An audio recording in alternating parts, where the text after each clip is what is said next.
Let me go to Chip Roy. Chip is joining us. He is introducing a new bill called what is it called? I love the name of this thing, Chip. What is the name of this bill? You're catching me on it. I don't remember what the name of it is. It's to stop CARE from having tax status in any terrorist organizations. The No Tax Exemptions for Terror Act. I love that. I mean, that is the clearest a bill has ever been. The No Tax Exemptions for Terror Act. I love it. Yeah. So what is it exactly? Right. We came up with that on Friday when we were filing the bill, and we were coming back and forth, and my chief of staff came up with that title. Credit to her. But look, here's the thing. And if I can take 1 minute to pretend that I'm sitting in Glenn Beck's studio on television, and I'm going out and I'm going to do whiteboards, okay? And so for your listeners out there, like, pretend for a minute that I've got that video capability. Imagine, if you will, an enormous number of bubbles of NGOs and all of these nonprofits that are out there under the cloak of things like Catholic charities or Jewish groups or evangelical groups, or maybe they're secular groups. Oh, and they seem all nice, and they're doing all these nice and warm and fuzzy things. But they're all involved with moving people into our country, right? They're all a part of the 250 organizations that the Center for Immigration Studies said were a part of the mass invasion during the Biden administration. Now over here, create a group of bubbles that are all of the groups that are pushing the district attorneys that are radical Marxists, the Soros-funded DAs that are putting criminals on our streets. And there's a whole cadre over there under the Wren Collective that the Law Enforcement Legal Defense Fund outlined. Now over here on this board, show the bubbles that... Wait, we lost you. Show the bubbles at what? That want to see radical Sharia on our streets. Now on top of the board, put the Arabella group, which are Democrat operatives with Clinton and with Biden, operatives, and they're all in organization with and coordinated with the bubbles above them, which are the funding streams from Bill Gates, from George Soros, from radical billionaires across the country, and taxpayer dollars, money through the United Nations, grant money from the United States going to all of those NGOs. Remember the first bubbles that I put on the board? And all of that money is then being coordinated in a war against you and me and freedom and Western civilization. So yes, I believe CARE and every other one of these organizations that are radicalized against Americans ought to be not just disbanded from their C3 status, but probably broken up. And we should go through and look at the conspiracy that they're involved in and probably violating our laws in RICO violations. But at a minimum, we should take away their tax status. So I introduced legislation to do that as a shot across the bow, and we need to go further than that. I hope that's clear without a video board. Yeah, it is. I have, I made it as you were doing it. I just kind of put it together the way you suggested, all these little bubbles, and you can see, I mean, it's pretty bad. And what's crazy is that we did not assume that our tax dollars were going to any of these places. I mean, they have gotten so wicked and so smart the way, I always knew that Soros and the Tides Foundation, and you suspect that, gosh, you have all of this money and it's all going out the door and nobody knows where that money is going. And we focus when we find out, what the budget is. We're like, wait, you're doing turtle studies on what?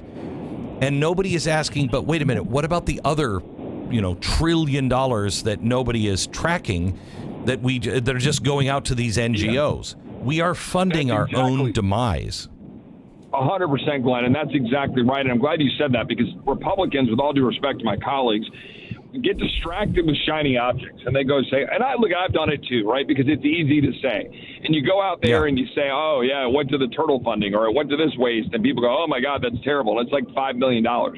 The real engine is that flow of money, so that, okay, dollars that are going in, to organizations that a lot of people view, and because they do some good work, they go to some organization, take Catholic charities or take some evangelical groups or whatever, or some Jewish organization, and you're sending them money because, they're doing good things and they're helping people.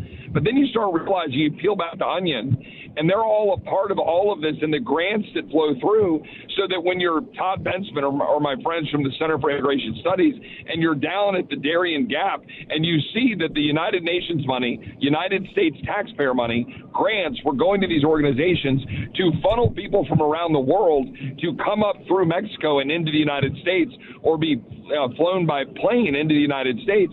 And then you wonder why we have so many Somalis and so many Muslim Sharia adherents that have dumped into our country.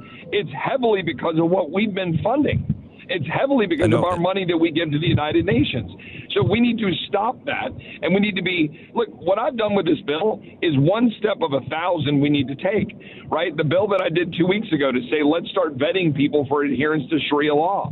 Let's pass H.R. 2. Let's do a bill. I'm going to introduce a bill this week to say we should freeze all immigration until we've actually got a handle on all of the ways in which it's being abused, whether it's birthright citizenship, Plyler v. Doe, which says we have to educate illegal children, the Sharia adherence and making sure that we're not importing people that are hostile to Western civilization, making sure people aren't on the public dole. These are all things we need to do, Glenn, and we're not doing it, and we're funding the demise of our own country, and it needs to stop. And Congress needs to back up President Trump with at least as aggressive agenda as he's putting forward. We can't just pass the big, beautiful bill and then pat ourselves on the back and hope we win the midterms. Let's go back to Congress. Let's pass a stock trading ban. Let's pass H.R. 2 to secure the border. Let's codify some of the president's executive orders. Let's pass healthcare freedom and dismantle the stranglehold that insurance companies and hospital corporations have over our healthcare. Let's go to war for the American people, and then they'll want to go support us at the ballot box. I mean, this is a war against our way of life. And Republicans better get busy providing alternative solutions, both calling out the war so that people know it and see it, because they all feel it, but also then provide alternatives.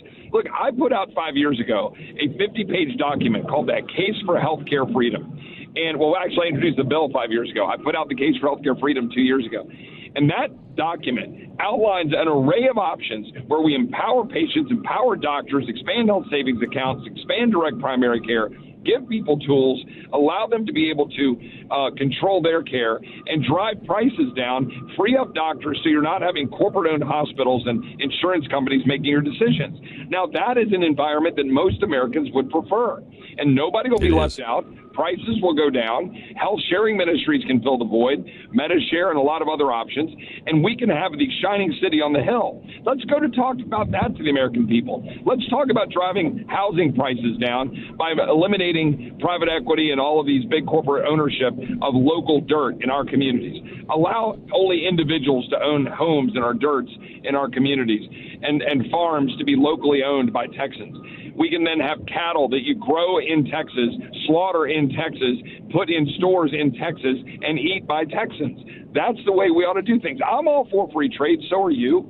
So are most of us that love free enterprise, 100%. But I want to make sure we don't have corporate decision makers with crony capital dollars from government that are regulated telling us how to live, and then wonder why the socialists are on the march and wonder why Mamdani's elected.